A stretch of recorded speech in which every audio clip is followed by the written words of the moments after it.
हर खबर को सबसे पहले देखने के लिए हमारे चैनल पार्लियामेंट्री बिजनेस को सब्सक्राइब करें, सभी वीडियोस को लाइक और शेयर करें और सभी ताज़ा अपडेट्स पाने के लिए बेल आइकन बटन दबाना बिल्कुल ना भूलें।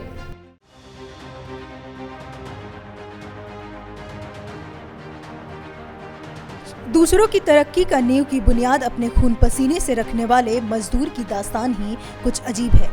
जिस इमारत को दिन रात मेहनत कर वह तैयार करता है, उस इमारत के खड़े होते ही सबसे पहले इसी मजदूर को दुत्कार दिया जाता है। यह बात लाजमी है कि रोज कमाने रोज खाने की शैली में गुजर बसर करने वाला मजदूर इससे कोई इत्तेफाक नहीं रखता। लॉकडाउन की सबसे बड़ी मार अगर किसी को पड़ी है तो वो मजदूर को ही पड़ी है। आज हर कामगार का हाथ न केवल खाली है बल्कि उसके सामने घर का चूल्हा जलाने की चुनौती उठ खड़ी हुई है। देश में कोरोना के चलते अचानक लगाया गया लॉकडाउन प्रवासी मजदूरों पर सबसे ज्यादा भारी पड़ा। उन्हें जब ये पता चला कि जिन फैक्ट्रियों और काम धंधे से उनकी रोजी रोटी का जुगाड़ होता था वह न जाने कितने दिनों के लिए बंद हो गया, तो वे घर लौटने को छटपटाने लगे। ट्रेन, बस सब बंद थी। घर का राशन भी इक्का दुक्का दिन का बाकी था। जिन महानगरों में कई वर्षों से मजदूरी कर परिवार चलाने वाले मजदूर कभी ये सोचे भी न थे कि एकाएक इतना भारी बोझ उनके सर पड़ेगा, जो अपने छोटे बच्चों के नन्ही उंगलियों को पकड़े यूं पैदल जाना पड़ेगा। नंगे पैर तपती धूप में यूं चलना रूह कपा जाती थी।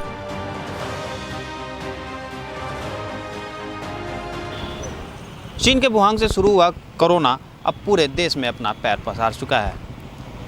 WHO ने भी इसको वैश्विक महामारी घोषित कर दिया है। ऐसे में भारत भी इससे अछूता नहीं रहा। जब भारत में कोरोना वायरस ने पैर पसारना शुरू किया तो देश के प्रधानमंत्री नरेंद्र मोदी ने 22 मार्च को लॉकडाउन लगाया। 24 मार्च को देश के प्रधानमंत्री नरेंद्र मोदी के द्वारा संपूर्ण रूप से लॉकडाउन लगा दिया गया। ऐसे में दूसरे राज्यों में रहने वाले प्रवासी मजदूरों के आगे सबसे बड़ी संकट एक उभर के आई, वह थी रोजी रोटी का। लॉकडाउन के चलते तमाम फैक्ट्रियां बंद हो गई, जिससे प्रवासी मजदूरों को रोजगार का संकट खड़ा होने के साथ उनके आगे रोजी और रोटी की भी संकट आन पड़ी। ऐसे में सरकारों ने कोई भी ऐसा कारगर कदम नहीं उठाया जिससे प्रवासी मजदूर 2 वक्त का अपना रोजी रोटी का जुगाड़ कर सके। ऐसे में लगातार प्रवासी मजदूर धैर्य बनाए रहे, लेकिन जब प्रवासी मजदूरों का धैर्य टूटा तो अपने गाँव की तरफ लगातार रुख करने लगे। ऐसे में जो तस्वीरें सामने आई वह काफ़ी झकझोर देने वाली थी। तस्वीरों में सामने आया कि प्रवासी मजदूर लगातार अपने गांव की तरफ पैदल या अन्य साधनों से किसी भी तरह अपने गांव पहुंचना चाहते हैं। ऐसे में सरकार ने भी कई कदम उठाने का प्रयास तो किया, लेकिन वह सिर्फ कागजी दिखा। पति के सर पर बोरी में भरा सामान, पत्नी की गोद में बच्चा, चेहरे पर खौफ, चिंता और अनहोनी के डर का मिला जुला भाव। पीछे लंबी कतारों में पैदल चलते बच्चे, औरत और मर्द। सबकी मंजिल सैकड़ों किलोमीटर दूर अपना गांव, अपना वतन जो सुरक्षा का एहसास देता है, अपनों के पास होने का सुकून देता है, जो किसी भी जरूरत की मदद करने को तैयार होंगे। लेकिन इस सुरक्षा घेरे तक पहुंचने का रास्ता आसान नहीं है। बस, रेल और टैक्सी सब बंद। उस पर से पुलिस का पहरा जो आगे बढ़ने देने को तैयार नहीं। अनिश्चितता में भागते इन लोगों की कहानी भारत में बार बार दोहराई जाती है। फिर भी भागने वाले लोग अकेले होते हैं। उन्हें सहारा होता है तो सिर्फ उनके साथ भाग रहे दूसरे लोगों का।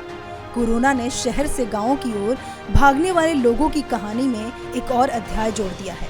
24 मार्च को जब प्रधानमंत्री नरेंद्र मोदी ने जानलेवा वायरस को रोकने के लिए 21 दिन के लॉकडाउन का ऐलान किया, तो यह उस वक्त तक किसी भी देश में लगे लॉकडाउन से लंबा था। करीब 1.5 अरब की आबादी रातों रात कर्फ्यू जैसी स्थिति में चली गई। भारत में लागू हुए इस लॉकडाउन का हर तबके के इंसान के लिए अलग मतलब है। अक्सर कहा जाता है, एक भारत में कई भारत हैं। ये लॉकडाउन की घोषणा के अगले 2 दिन के अंदर शहरों की सीमाओं पर लगी भीड़ ने भी दिखा दिया। पैदल सफर करते समय बस एक ही सपना आंखों में तैर रहा होता है कि कब अपना घर आए और वहां पर सुकून से 2 जून की रोटी खा सके। कुछ ऐसे ही सपने संजोए और मजबूरी के मारे मजदूरों का यूं अपने नन्हे बच्चों के साथ धूप में चलना झकझोर देने वाला दृश्य होता है। कहते हैं कि मजबूरी ही मजदूर है। और मजदूर ही मजबूरी है। खैर, इन तस्वीरों ने दिल को हिला तो जरूर दिया।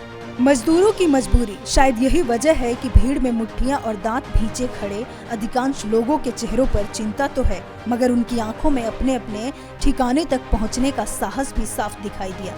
कुछ दिनों में सरकार की तरफ से क्या क्या घोषणाएं हुई, कितना मदद मिला, ये मजदूरों के बयां किए दर्द ने बतला दिया।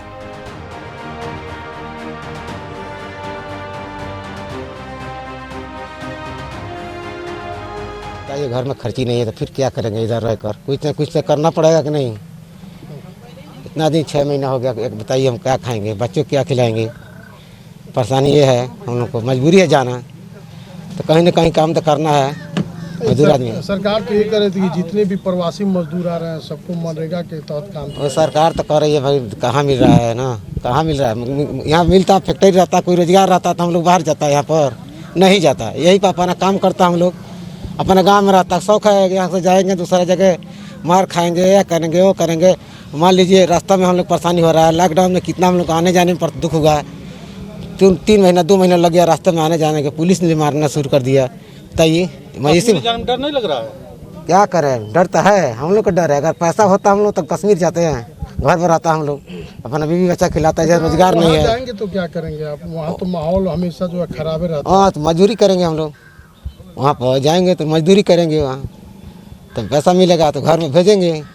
हमारा तो घर पनिहा पथलावा, हम कश्मीर जा रहे हैं और कश्मीर से लॉकडाउन में इतना परेशानी हुआ हम लोग को, इतना पैदल चले, पैर फूल गया, बहुत दर्द हुआ, कितने दिन दवा खाई, बहुत हम लोग को महसूस हुआ कि हम लोग ऐसी परेशानी कभी नहीं आया था। आज फिर हम वही परेशानी देखकर, घर के मजबूरी देखकर हम तो गरीब परिवार पालना है तो कुछ ना कुछ कोई मेहनत करना ही पड़ेगा। फिर तो हम गांव में रोज़गार नहीं मिला है, फिर हमको सेठ ने, हमारी मालिक ने फिर वो पैसा भेजा, बोला कि आइए काम हम देते हैं, करिए, फिर अपने परिवार को पालिए। कहा यहाँ प्रधान जी चाहे और सरकार की तरफ से काम नहीं मिला? सर नहीं, प्रधान जी देते हैं, नहीं सरकार देती है। हम लोग गरीबे परिवार को भूखे नहीं न मारेंगे सर जी। मनरेगा के तहत हम तो इतने दिन हो गए आज तक ले मनरेगा नहीं काम किए। कैसा मनरेगा हो, हमारी जॉब कार्ड वैसे घर पे पड़ा हुआ है, आज तक जॉब कार्ड पे हमारे नहीं रोजगार मिला। हम क्या करें, कौन सा काम करें? राशन की बात हुई थी कि राशन फ्री में गवर्नमेंट दे रही है। सर बताइए, 5 किलो राशन में 1 महीना हम लोग का चला जाएगा, हमारी परिवार को चले जाएगा। 2 बच्चे, परिवार, माँ बाप, भाई बहन, ये चला जाएगा 1 महीने 5 किलो चावल में। हम लोग वही परिस्थिति देखकर हम लोग सोचते हैं कि घर पर बैठकर क्या करेंगे, लेके बच्चे और माँ बाप सभी भूखे मरेंगे। वैसे हम 2 रुपया कमाएंगे तो हमारी परिवार सुखी रहेंगे। कश्मीर में रोज गोली चल रही है जी, वहाँ जाने में डर नहीं लग रहा आपको? सर क्या करें, जान छोड़ करके जाना ही पड़ेगा ना सर। अब परिवार पालने के लिए कुछ ना कुछ मेहनत करना पड़ेगा, जान जोखिम में डालना या कोई भी मेहनत काम करना ही पड़ेगा सर, परिवार को पालना ही है। हमको यहाँ से अभी गोरखपुर जाएंगे बस से फिर दिल्ली जाएंगे गोरखपुर से, और दिल्ली से हमको एयरपोर्ट का टिकट निकला हुआ है, वहाँ से फिर श्रीनगर जाएंगे 20 तारीख को। सब आपका मालिक किया है जी। पेट की आग के आगे मजबूर प्रवासी मजदूर आज उन्हीं जगहों जाने को विवश हैं, जहां से तमाम दिक्कतों को झेलकर अपने घर आए थे। भूख के आगे प्रवासी मजदूरों को अब कोरोना वायरस का डर भी बौना लगने लगा है। महानगरों में रोजगार छीन जाने और कोरोना वायरस के डर से भूखे प्यासे सैकड़ों मील तक पैदल चलकर अपने घर पहुंचे प्रवासी मजदूरों का कहना है कि परिवार के लिए 2 वक्त की रोटी कमाना उनकी मजबूरी है। यदि गाँव पर काम मिलता तो कोई भी बाहर नहीं जाता। भूख से मरने से बेहतर है कि वे कोरोना वायरस से ही मर जाएं। हालांकि भारत में कोरोना वायरस महामारी के चलते विशेष रूप से गरीब वर्ग को राहत देने के उद्देश्य से वित्त मंत्री निर्मला सीतारमण ने 26 मार्च को 1,70,00,000 रुपए का आर्थिक पैकेज प्रधानमंत्री गरीब कल्याण योजना के तहत देने की घोषणा की थी, जो दी भी गई। लेकिन क्या असल में प्रवासी मजदूरों को लाभ मिला, तो कहना गलत नहीं कि कागजी दावों वादों में यह पलायन रिवर्स मजदूरों का साफ जाहिर करता है।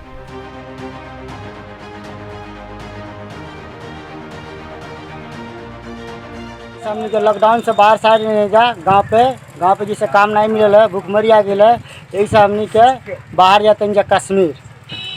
घर बोधी छापर हो, थाना हनुमानगंज हो, जिला खुशीनगर हो, पोस्ट हमनी के गेठीमा तराया एरिया में बानी जा काम धाम मिलत नहीं थे। लकबंदी में कोनो कार नहीं थे, वो तो जौन रहल तो हम दो हो गई। आज जौन बाटब हो जाते जा बाहर कमाए, अब कमाई जाई खाई जाई।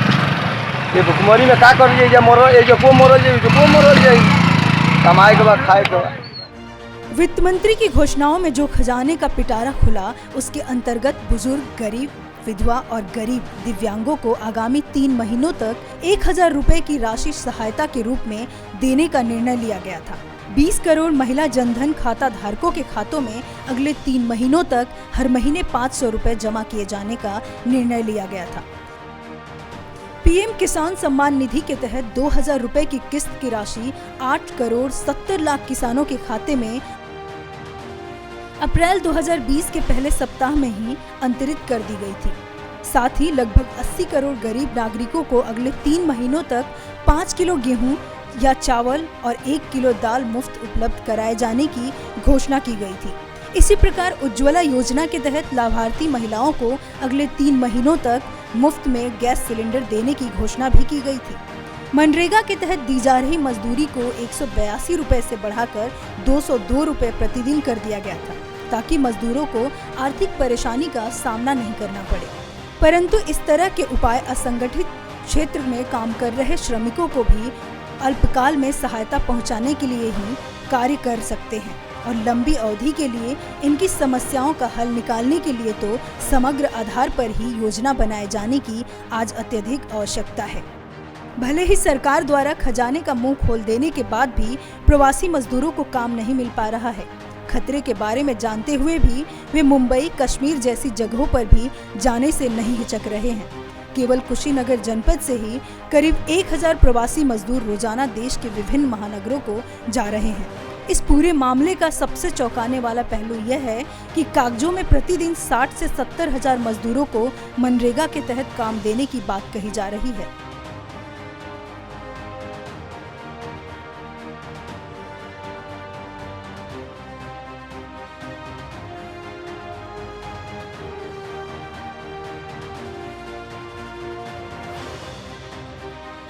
ये लोग लॉकडाउन में आए थे 4 महीने पहले और इनकी रोज़मर्रा की ज़िंदगी से परेशान होकर ये सब लोग फिर अपने काम पे ये लुधियाना जा रहे हैं। लुधियाना अम्बाला गोविंद वाला सलीम लोग जा रहे हैं।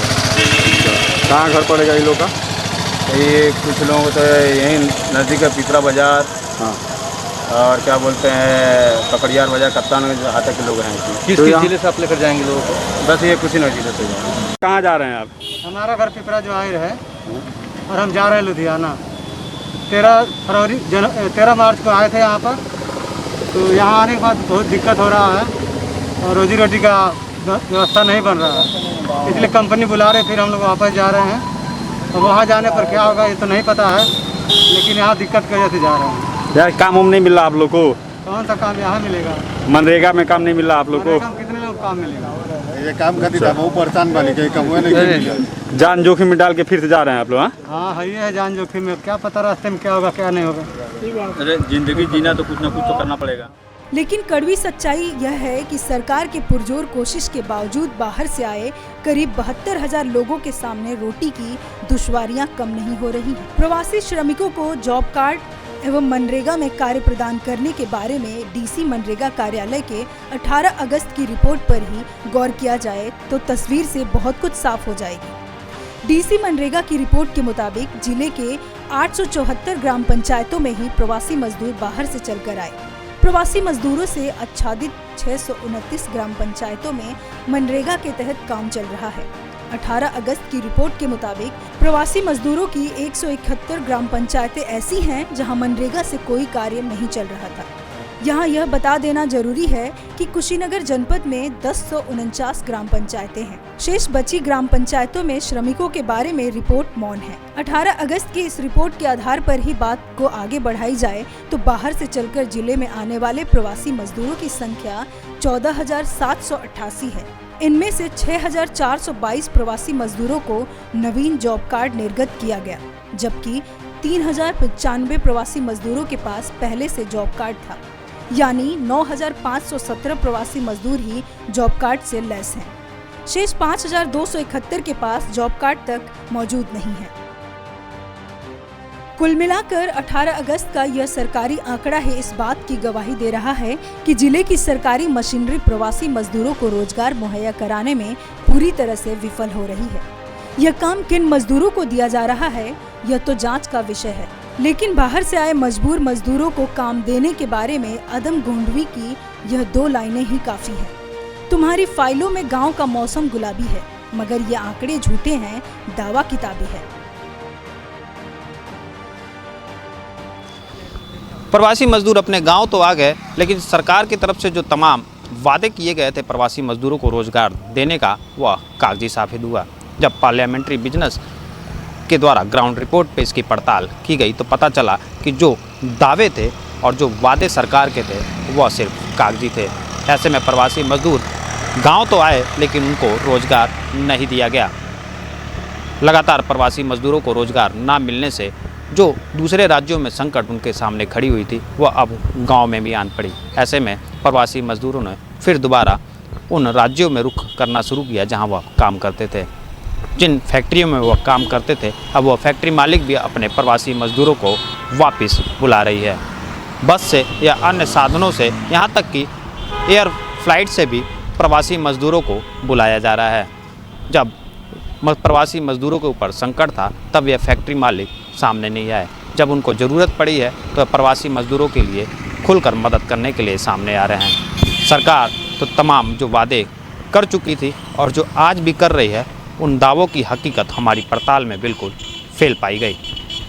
Pramod Kumar, parliamentary business, Kushinagar.